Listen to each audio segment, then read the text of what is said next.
भगवान का, परसन होवे भगवान का। प्रेम ऐसे करो, प्रेम ऐसे करो जेमा परसन होवे भगवान का, परसन होवे भगवान का। उही लकई थे प्रेम पुजेरी, उही लकई थे प्रेम पुजेरी। सुन लो चतुर सुजान का, सुन लो चतुर सुजान का। प्रेम ऐसे करो, प्रेम ऐसे करो जेमा परसन होवे भगवान का, परसन होवे भगवान का। प्रेम ऐसे करो, प्रेम ऐसे करो जेमा परसन होवे भगवान का, परसन होवे भगवान का।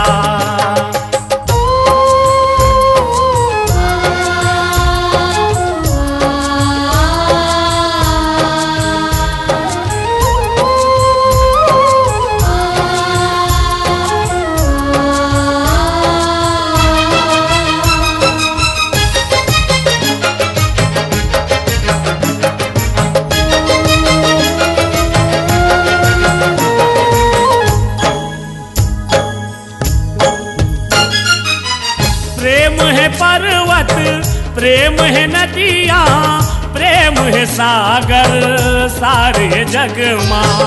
प्रेम है सागर सारे जग मां। प्रेम ले बढ़ के काहिच नहीं है, प्रेम ले आगर सारे जग मां।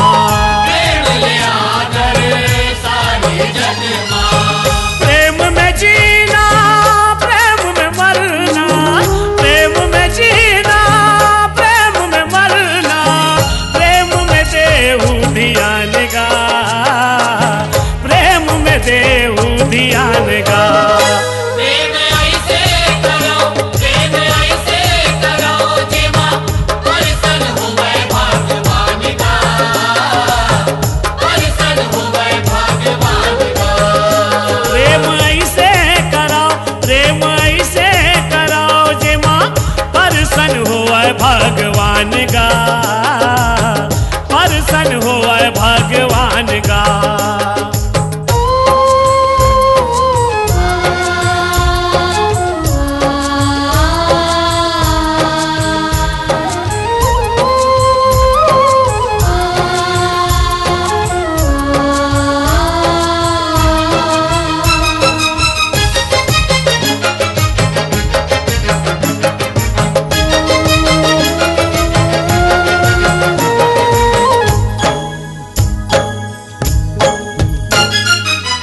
राम पीड़ित है, श्याम पीड़ित है, जेकर जग मां नाम पीड़ित है। जेकर जग मां नाम पीड़ित है। पूजा पीड़ित है, भरत पीड़ित है, देव देवाला धाम पीड़ित है। देव देवाला धाम पीड़ित है। पीड़ित बिना जग लागे सुना, पीड़ित बिना जग लागे सुना। पीड़ित सबों के पहचान गा, पीड़ित सबों के पहचान गा। प्रेम ऐसे करो, प्रेम ऐसे करो जेमा परसन होवे भगवान का, परसन होवे भगवान का। प्रेम ऐसे करो, प्रेम ऐसे करो जेमा परसन होवे भगवान का, परसन होवे भगवान का।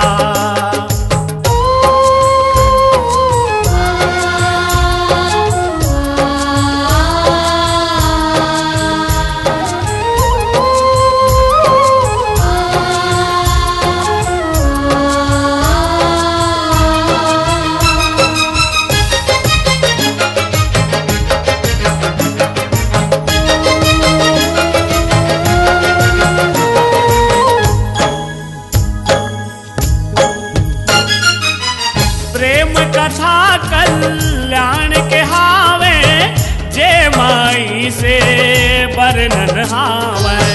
जे माई से वर्णन हावे। गोपिन मन के प्रेम कहानी, प्रेम कथा के दर्पण हावै। प्रेम कथा के दर्पण हावे। प्रेम जग जाहिर माया बरसाही, प्रेम जग जाहिर माया बरसाही।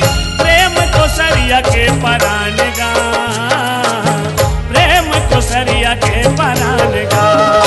प्रेम ऐसे कराओ, प्रेम ऐसे कराओ जे माँ परसन होवै भगवान का, परसन होवै भगवान का। प्रेम ऐसे करो, प्रेम ऐसे करो जे माँ परसन होवै भगवान का, परसन होवै भगवान का। उही लकई थे प्रेम पुजेरी, उही लकई थे प्रेम पुजेरी। सुन लो चतुर सुजान गा, सुन लो चतुर सुजान गा।